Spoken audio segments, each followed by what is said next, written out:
We suspend arms sales to Israel. That's a question that has been raised tonight, of course, following the incident that occurred in Israel. 3 Brits killed in an aid convoy trying to deliver aid that had just arrived for the Gaza Strip. Now, this aid convoy was, of course, travelling in a corridor that had been predetermined with the Israeli authorities. It was meant to be safe. Those Britons were meant to be safe.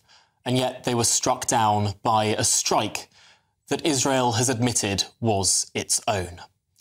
Big questions tonight on what the implications of this are. What should Britain's response be, if at all? And I want your views. Should we be suspending arms exports to Israel? That's what the Shadow Foreign Secretary David Lammy has now said that we should do if this has been found to be a war crime. Of course, you can tweet Farage on GB News. That hashtag remains the same, as does the email, farage@gbnews.com. Let's dive into this story now. I'm joined by Boaz Bismuth, a member of parliament in the Israeli Knesset, their parliament, and former Israeli ambassador to the West African Arab country of Mauritania. Boaz, thank you so much for joining us this evening. I think the first question that would be on everyone's lips is how on earth could this happen? This was meant to be a safe route. Israel is meant to be one of the most technologically advanced countries in the world. How did you get it so wrong? First of all, thank you for inviting me. You will allow me, first of all, condolences to the families. And I think of the families, I think of their grief, and of course, I share their grief with them. Mistakes are done in wars, and you know it better than me. Everybody knows it. I mean, unfortunately, every country, every nation who's at war knows that you've got mistakes. Unfortunately, also in this war, we have many casualties, many soldiers who died from friendly fire, meaning from our own army. Happens, you know, it's a tough place, Gaza, and you're fighting against terrorists, and you're fighting, and you've got, of course, civilians over there, and you have to take care not to touch, not to hit them, of course, and you've got the tunnels over there. It's a very complicated platform, this Gaza Strip, where war is being held between Israel and a terrorist entity. So you have to understand, humanitarians are there, and it's important for humanitarians to be there. And Israel, of course, has said from day one, allowed humanitarians to go inside. More than 17,000 trucks went inside. And unfortunately, in such a war, mistakes also are being made. And I can tell you one thing, Israel is going to investigate in a very, very large scale in order to understand what has happened. And again, as I said before, and I say it again, we share our grief with the families. It was a mistake, and we're very, very sorry about it. Well, as I think a lot of people in the United Kingdom are instinctively friends of Israel. They think of Israel as an ally, as a friend in this world, particularly in the fight against terrorism, a fight that our two countries share. But particularly when it's a friend that might have done something wrong, it's up to friends to have those frank conversations. I think we'd be doing the same if Brits were killed in an American strike anywhere in the world. We will be doing the same, of course, with this. And the question is, how on earth could this be such a terrible mistake, given this wasn't one explosion in one car in one go? These were 3 explosions. One car blown up. Some people escaped, ran to a second car, according to some reports. Then that exploded. And then a third. 3 separate strikes, all on cars that were branded as part of the World Centre Kitchen. This, an organisation that has helped Israelis in the aftermath of those terrible October attacks. One of the good guys in this fight. We never said the opposite. I don't say the opposite. On the contrary, I said, apologize. I said that we're going to investigate in a very large scale in order to understand what has happened over there.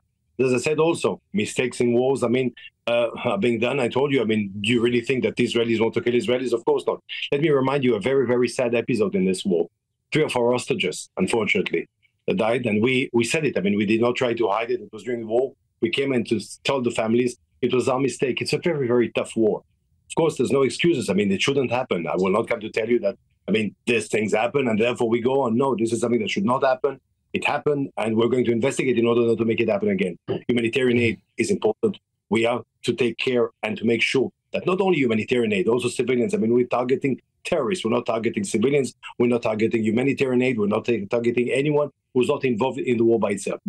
But let me tell you one thing. At the beginning of your program, I heard you mentioning, of course, about those who want to punish in Israel, if you want, not to sell us arms because of this, of what has happened. let me remind you again, this was a mistake. You said it yourself in a very honest and a very fair way.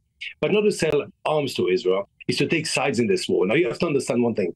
This is a war between a state, a friendly state, Israel state, and a terrorist group. Now, would you even think of taking sides if there is Al-Qaeda against America or Al-Qaeda against Australia or Boko Haram against, I don't know what, choose an African country that you want, or ISIS? Of course not. This war is by a country, by a country where you've got the rule of law, a country that on 7th of October was savagely attacked. I mean, like as if you would go to the episode of the Attila the Hun, barbarians or vandals. And by the way, what are we doing right now? We're making a war also for our friends in the West, also for the Gazawi people, taking away a terrorist entity and especially bringing back our hostages, among them young girls and, of course, a baby, 1-year-old. And people, I mean, have lost it or forgot it. And I don't feel a lot of compassion from the world. No, and again, let me tell you, we are short on time.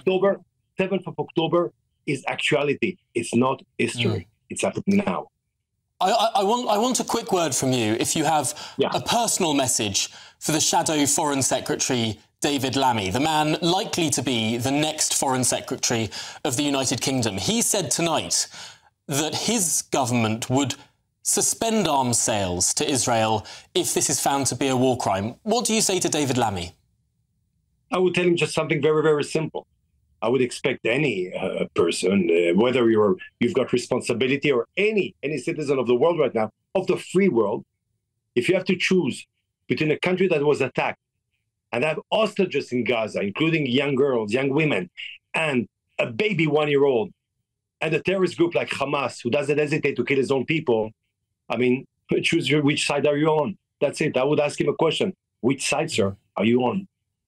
Which side are you on? Profound words indeed. Well, Boaz Bismuth, really appreciate your time. Thank you for coming on and putting across your case, Israeli MP, and of course... And by the way, when I saw you, I didn't ask the question, who are you? I know you are.